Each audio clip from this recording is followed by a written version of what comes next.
各位聽眾你好，歡迎收聽陽光大道。我哋呢個 podcast 係喺美洲時間逢星期一朝早推出。我哋嘅節目有3個環節，分別係健康生活、社會透視同空中花園。而家我哋有健康生活。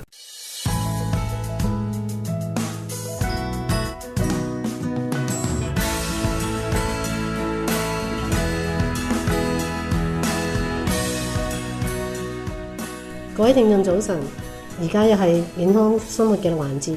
Rosanna 早晨，早晨 Maria， 早晨 Peter。早晨各位你好。Peter， 我有個問題問你。係。市面上賣嘅牙膏有啲咧話會整到啲牙齒好潔白嘅，究竟係唔係同咧去醫生度整白嘅牙有咩分別咧？有都好大嘅分別。第一樣嘢咧，佢市面上牙膏嗰啲咧係漂白係點樣去用啲好粗嘅牙膏幫你刷，咁咧所以去刷走咗呢啲漬，咁有可能可以 remove 咗啲漬咧，咁刷咗啲漬咧就會白咗啲咁多。不過我哋喺 office 用嗰啲咧就係正式漂白，係用雙氧水裏邊嗰啲 hydrogen peroxide， 係去 hydrogen peroxide 做咧，咁佢哋嗰個咧就係真係漂白噶啦，所以兩個方法唔同。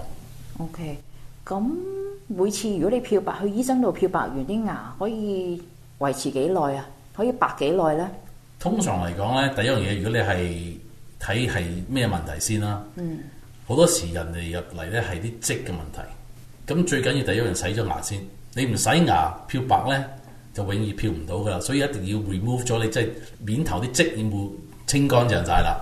咁冇咗啲漬咧，咁你先漂咯。咁你而家漂咧就漂內裏邊牙裏邊啲牙漬啦。咁通常嚟講，大概1年半至2年時間咧，就會 keep 住嗰個牙漬嘅。如果咁樣漂咧，嗰啲嘅 enamel 咧，會唔會有損害啊？So far 嚟講就 research 都冇話損害，所以咧就唔會有問題咯，即係好 safe 咯。因為嗰個 hydrogen peroxide 咧係好 benign， 冇酸性噶嘛，冇酸性就唔會食咗啲琺瑯質。不過咧，如果啲人有啲特別係 sensitive 嘅牙咧，我就唔會 recommend 用，因為有時咧就會令到啲牙好酸痛咯。咁嗰度好多時人咧就用嗰啲咧用漂白咧漂得太犀利啲滯咧，就會啲牙都會 sensitive。咁如果我喺屋企，我走去買啲雙氧水，即係 hydrogen peroxide 咧，自己愛嚟啷口得唔得咧？唔同，因為佢個雙氧水咧，佢一定要係有 compound 嘅。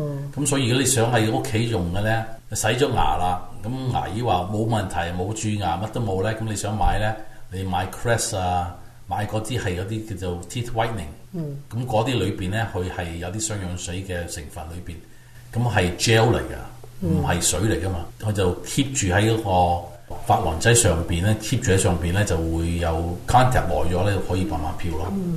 咁如果即係而家我哋啲牙齒咧變黃咧，通常都係由食物引起啦，一係飲咖啡啦，一係飲茶啊。咁如果某個人即係有病痛啊，會唔會影響牙齒變色㗎？通常嘅病痛牙齒就唔會有問題，牙床骨同埋牙肉咧就有問題。咁講翻牙齒咧，你喺美國就少啲啦，喺香港、大陸啊，喺東方裏邊咧，有好多時見到啲青年人、啲細路仔咧，啲牙有啲係灰灰地噶嘛。咁通常嗰啲咧就係喺細個咧，啲醫生咧就俾嗰啲叫做4環素去食 tetracycline。咁4環素6歲之前食咧，就啲牙咧就會變色噶啦。咁嗰啲咧漂咧都漂得好辛苦，都漂唔到噶。哇！所以見到好多青年人，通常嚟講係我哋年紀噶啦，50幾、40幾、50歲嗰啲人，嗰扎人咧就有問題。而家就少咗好多。不過咧，我覺得而家喺中國大陸落翻嚟嗰啲咧，見到咧都有好多開始有啲問題，因為有時喺中國大陸喺農村裏邊啲人咧，佢冇咗一啲新方法做咧，用翻嗰啲舊嘅方法做。咁我4環素都食咗啲4環素，因為4環素係 antibiotic 嚟噶嘛。係咯。咁發炎就食咗嗰啲咧，就令到啲牙齒會有灰黃色咯，好深色嘅灰黃色。Peter， 如果你話有時係因為食物整到啲牙變咗顏色啦，變黃或者 sting 咗啦，咁如果食完嗰樣食物或者飲完茶，如果即刻刷牙，會唔會有幫助咧？唔會令到嗰啲 sting 留喺啲牙齒上邊咧？當然一定會啦，係咪 remove 咗你嗰啲 sting？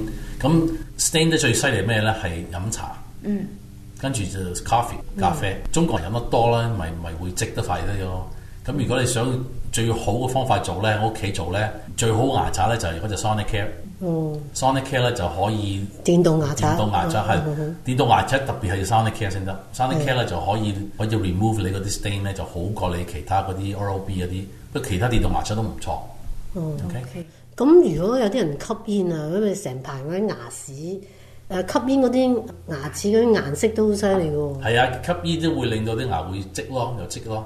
咁嗰啲咧就好犀利嘅，好難洗。我哋洗都有排洗得乾淨。洗唔洗得甩咧？其實洗得甩，不過就好辛苦咯。不過有時全部洗唔得，因為有時積到佢有 stain 都入咗裏邊，琺瑯質裏邊，所以有可能耐咗之後會入嘅。咁嘅時間就夠啦，我哋留翻下次再講啦。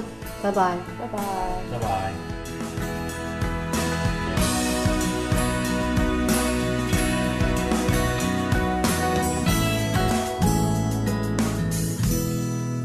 嚟到社會透視嘅時間，我係思熟。以前嘅節目都曾經講過咧，中國曆法嘅四季同美國人傳統嘅四季咧，都係相差咗1個半月，即係半季嘅。中國曆法嘅四季咧，就係由立春、立夏、立秋、立冬開始，即係西曆嘅2月初、5月初、8月初、11月初啦。而美國人傳統嘅四季咧，就係春分、夏至、秋分、冬至先至開始，即係西曆咧3月尾、6月尾、9月尾、12月尾啦。而呢4個點咧，喺中國曆法嘅四季咧都已經係過咗一半啦，所以秋分前後嗰個滿月咧喺中國曆法就已經係秋季嘅中間啦，咁即係中秋節啦。中國曆法嘅中秋節咧，亦都當然影響到其他嘅東亞民族。越南咧可以話係最接近中國啦，佢個節日叫做節中秋，食物叫做餅中秋。韓國嘅舊曆8月15咧就叫做秋夕，係一個好大嘅節日嚟嘅，連放幾日假，全民都回鄉探親，同中國嘅團圓概念一樣啦。但係中國咁大咧，就冇可能全民回鄉，就要等到舊曆新年即係春節先有長假啦。日本咧都仲有一啲舊曆即係陰曆嘅傳統嘅，8月15咧就叫做月見。咁同新曆嘅1月1號過年唔同嘅咧，就係要賞月咧，當年唔可以用新曆嘅。韓國人秋夕嘅習俗就同中國越南嘅中秋差距都幾大啦，可以話咧係日子相同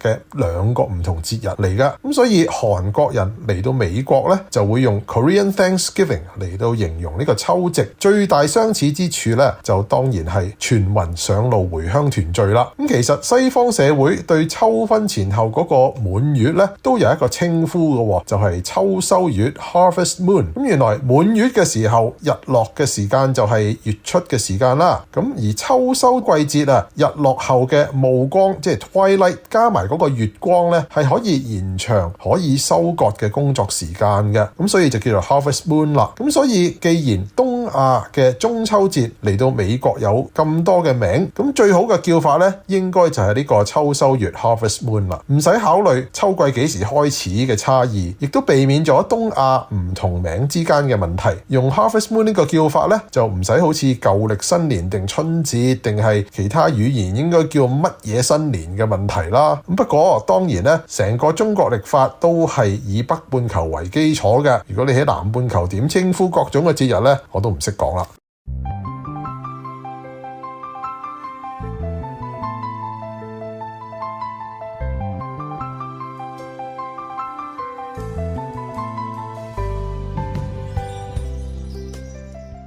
各位聽眾早晨，天 Megan 早晨，你哋好。各位聽眾早晨 ，Megan 牧師早晨。各位聽眾早晨，大家好。上一集我哋提到呢個皇帝圖密善呢，佢唔能夠反駁約翰所提出嚟嘅論據，又唔能夠反對佢講真理嘅能力，但係佢呢係要決意停止約翰嘅聲音，竟然將約翰呢抌咗一個滾熱辣嘅大油鑊當中。係啊，而將約翰呢投喺油鑊之中嘅人咁樣講，凡相信呢一個騙子拿撒勒人耶穌嘅，都要如此滅亡嘅時候，約翰就話啦：我嘅夫子呢曾經忍受撒旦同埋佢使者所能加喺佢身上嘅屈辱同埋折磨。耶穌捨棄性命拯救世人，而當時呢將約翰呢投入油鑊嘅人見到呢約翰呢唔能夠受到傷害，所以呢佢又將佢拉翻上嚟。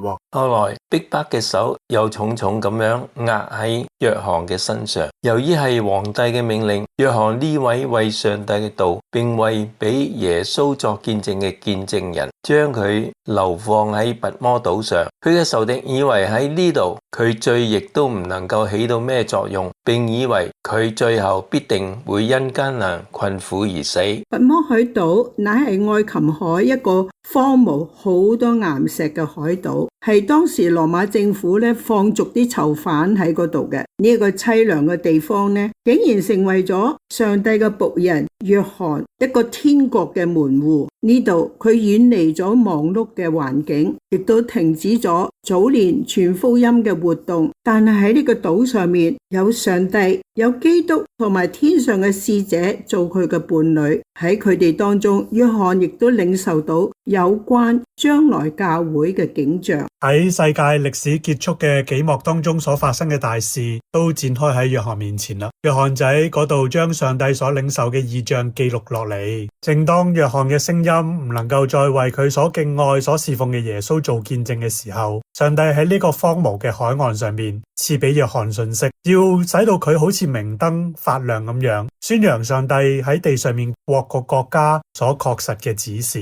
約翰喺拔摩島嘅懸崖絕壁之間與佢嘅創造主交通，佢回顧自己過去嘅生活，佢一想到自己所領受嘅福惠，心入邊就充滿咗平安。佢已經度過一個基督徒嘅人生，呢個時候佢能憑信心咁樣講：我哋曉得係已經出生入死了。嗰位放逐約翰嘅皇帝圖密善，佢回顧自己嘅一生嘅過程，只係睇到戰爭同埋殺戮嘅戰場，以及好多淒涼嘅家庭同埋痛哭嘅孤兒寡婦。呢個係呢位皇帝嘅專求一將功成嘅結果。約翰喺呢個孤獨嘅海島嗰度住，佢係好忙，佢每日係非常仔細嘅研究上帝呢個大自然嘅課本，同埋喺聖經嘅篇幅中所顯現嘅能力。係啊，喺約翰默想創造嘅工作嘅時候，敬拜神聖嘅呢一位嘅工程師上帝，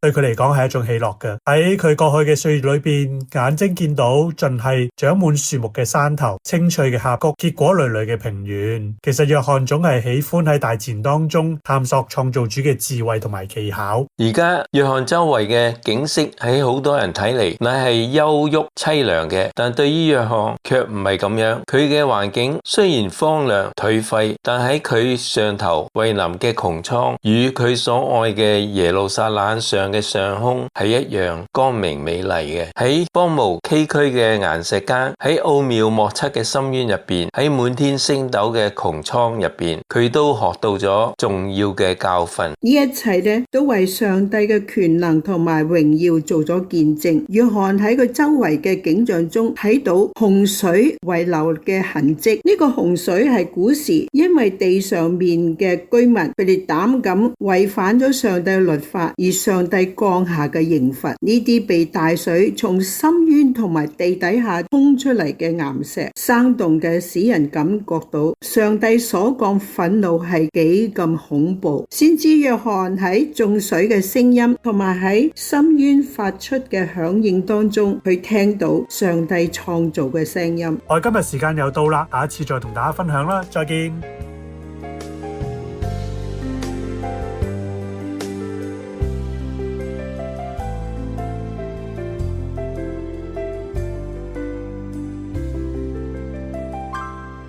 陽光大道嘅 podcast 係由美國加州 Temple City 嘅基督復臨安息日會羅省粵語教會製作，可以分別喺 AWR 嘅各個管道收聽同 subscribe 訂閱，包括蘋果機嘅 podcast app、iTunes， 仲有 Google、Spotify、Amazon 等等。我哋仲會將節目上載到我哋嘅 YouTube Channel Sunshine Boulevard 陽光大道粵語 podcast， 大家可以撳 subscribe 訂閱。我哋仲設有 Facebook 專頁，你撳咗 like 即係讚，就可以每個禮拜睇到我哋最新一集節目嘅消息。呢個專頁嘅網址係 facebook.com/Sunshine Cantonese。好，我哋下次再見。